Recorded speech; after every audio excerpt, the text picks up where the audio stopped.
I just like to warn you, kanina sabi mo prepaid, prepaid, prepaid.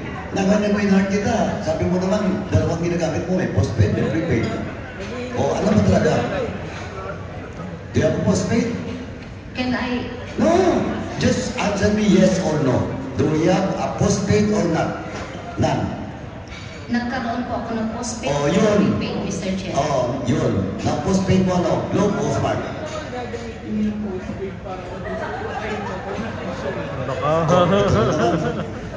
Siyempre yan na. Dalawa lang naman eh.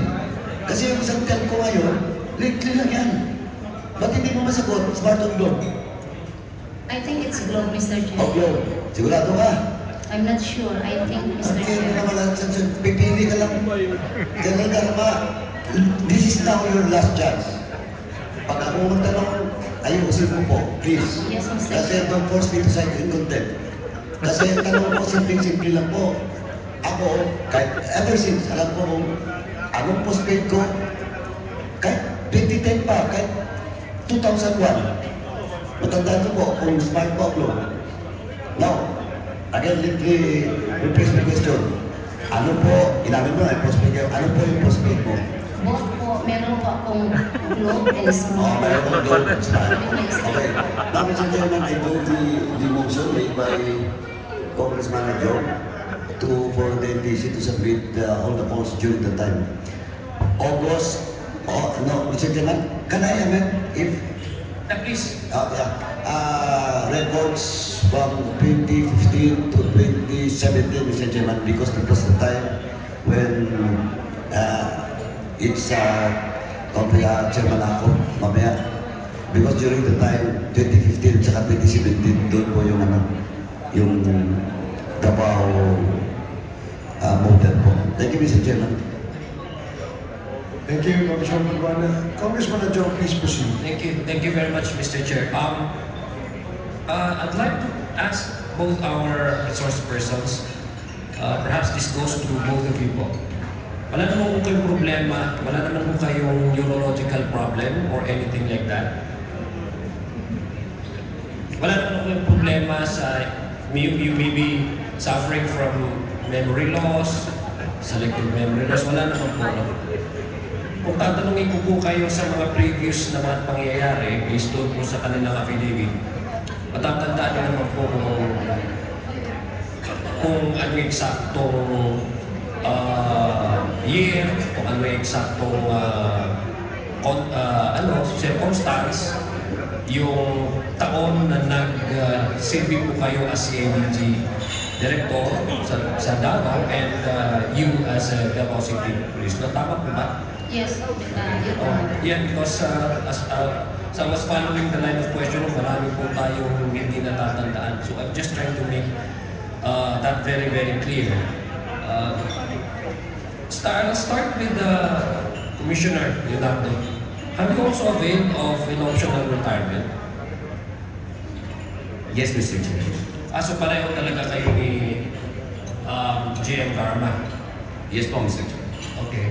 Kasi, Mr. Chair, I was actually listening to the questions kanina and there seems to be a parallelism.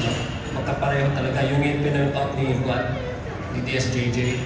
So both of you serve as in the police agency, in law enforcement agency. Both of you have served in the same area. Both of you have landed to a more, it's an attractive positions, I would really say. And at a very short period of time. Now, I heard about the word coincidence earlier was mentioned. But you know, Mr. Chair, I don't believe in coincidence if there are close similarities between the two of you. You both have been linked, mentioned, in the ICC. Both of you have served in the span of time when the Oplan Tokhang and the double barrel was being implemented aggressively.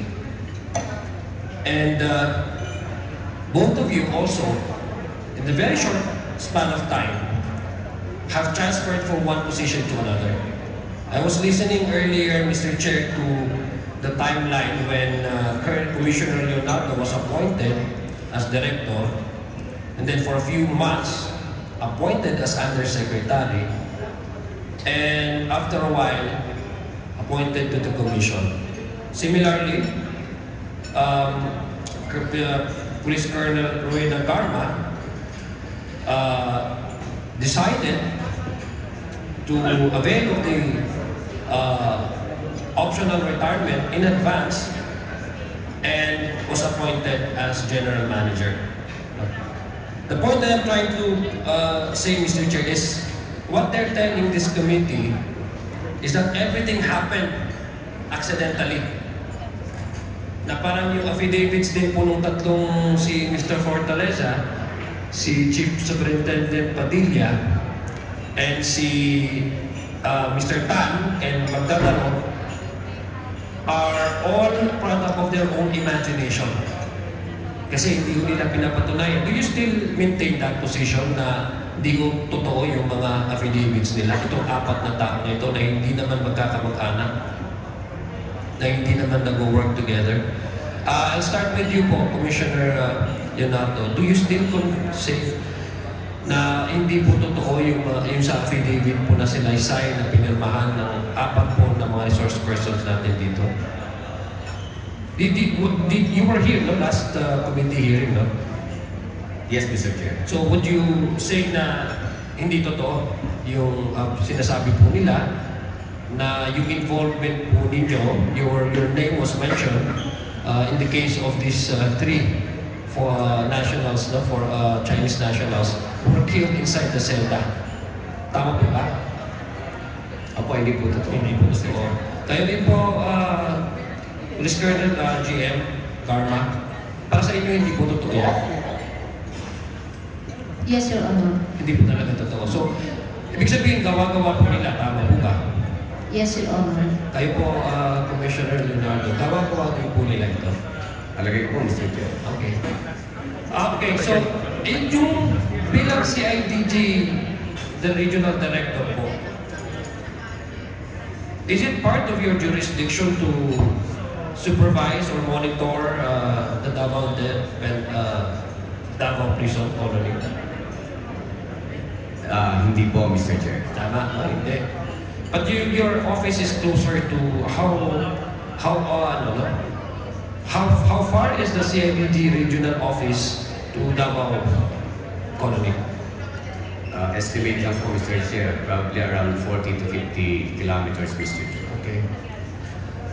So, hindi naman po kayong... So, hindi pupunta po kayo doon sa Davao Prison Colony? Nakapunta po ako doon. Okay. So, sinasabi nga po ninyo na hindi nyo na-meet nyo po ba si Jimmy Fortaleza, si Mr. Magdadaro, Mr. Tan, at saka si Chief Superintendent Padilla? Nung time na hindi po, Mr. Okay. Chair. Kayo po, GM, Garma, kilala niyo po yung dalawa? Si Mr. Tan, si Mr. Magdadaro? No, Your Honor. Si Jimmy Fortaleza lang yung kilala niyo dahil kabok niyo, no? Yes, Your Honor. Opo. Paano po, Mr. Chair, Colonel Roy Nagarma, kilala niyo po si Chief Superintendent Padilla? Yung po. Yeah, I met him, Your Honor. Ilang beses po? Once only, Your Honor. Okay. Pero yung dalawa, hindi niyo po na-meet? Hindi po, Your Honor. Mr. Chair, gusto kong tanongin si Leopoldo Tan. Kilala niyo ba si Commissioner Leopoldo? Leonardo?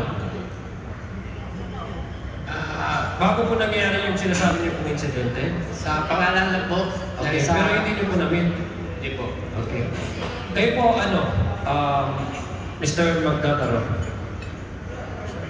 Hindi po namin na-meet po. Okay. Pero hindi niyo siya kilala? Hindi, ito yung pangalan na hindi niyo naririnig parati? Okay.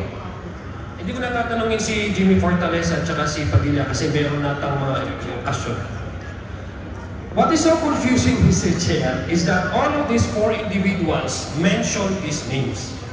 At hindi naman pupunta si Commissioner Leonardo, according to him, hindi naman siya bumibisita palagi sa Davao Penal Farm kasi medyo malayo at saka hindi sa jurisdiction niya. Si GM naman, Garma, although kilala niya si Jimmy Fortaleza, ay hindi rin niya kilala itong dalawa. For an average-minded person, how can four individuals who don't share rooms together, who don't work together, happens to mention these two names, citing a specific case, a specific circumstance, a specific date. Unless there are a Pulitzer writer na maniniwala ako sa imagination nila,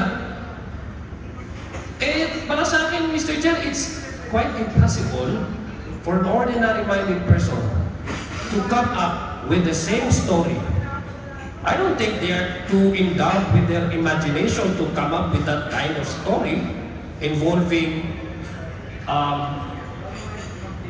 specific names, individuals na hindi naman kilala. And what's so striking, Mr. Chair, is that it happened at the height of the Oplan, Tokhang, and subsequently the double barrel. Now I'd like to ask po, kasi marami pong similarities eh. Hindi ako naniniwala. Ano sasabihin pa ba natin na coincidence yung imagination nila, nag-isip-isip silang tatlo? Pare-pareho, nag-corroborate yung kanilang testimonies. I don't think so. That's not a coincidence for me. So, wag niyo na rin pong sabihin na maybe that's not coincidence. So now, I'd like to ask you po, Commissioner Leonardo, kanina po, tinatanong po kayo kung naging successful ba para sa inyo yung Oplang Tokhang and yung double barrel. Gusto ko lang pong marinig ko sa inyo. In general po, successful po para sa Pag akin. sinabi niyo pong successful, you stick your life to it, you really believe and you really support. No? Pag sinabi mong successful, of course, bakit mo sasabihin successful isang bagay kung hindi ka naman sumusuporta? Tama mo ba? Tama po. Okay, so you really support. Kayo po, Colonel Garma, would you say that the war on drugs at the time was really successful? I don't think so, Mr. Chair. So you don't think so? How many deaths again have we recorded during your stay in Cebu City? You don't think the war on drugs, let's be specific about it because I heard you responding to the question na let's not call it war on drugs because we don't use that. Okay, let's use the terminology under your policy at the time. It's Tokhang, Oplang Tokhang, and Oplang double barrel.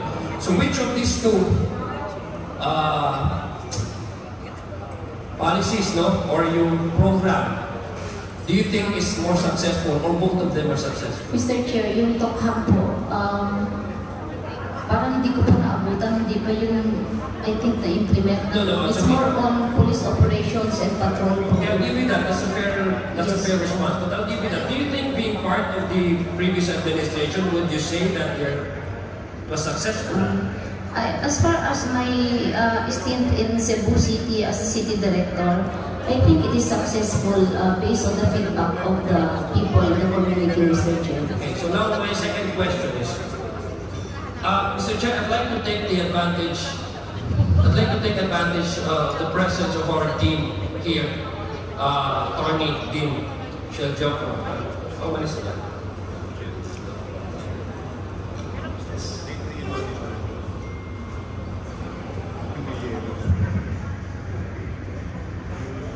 Pasensya na po din, joke, no? Medyo napatagal po yung pag-aantay ng ano. I'd like to ask po, Mr. Chair, if I may be allowed.